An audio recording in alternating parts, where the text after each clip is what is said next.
familiar things. But ere long I felt myself getting pale and wished them gone. My head ached, and I fancied a ringing in my ears, but still they sat and still chatted. The ringing became more distinct. It continued and became more distinct. I talked more freely to get rid of the feelings, but it continued and gained definiteness, until, at length, I found that the noise was not within my ears. No doubt I now grew very pale, but I talked more fluently and with a heightened voice. Yet the sound increased, and what could I do? It was a low, dull, quick sound, much such a sound as a watch makes when enveloped in cotton. I gasped for breath, and yet the officers heard it not. I talked more quickly, more vehemently, but the noise steadily increased.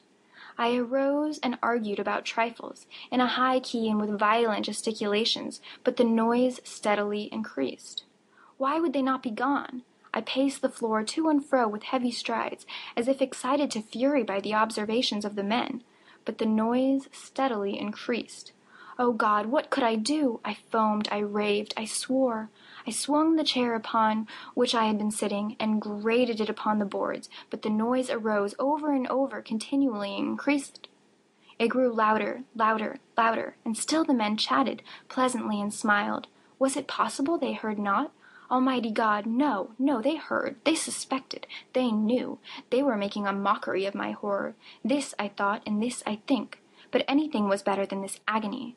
Anything was more tolerable than this derision. I could bear those hypocritical smiles no longer.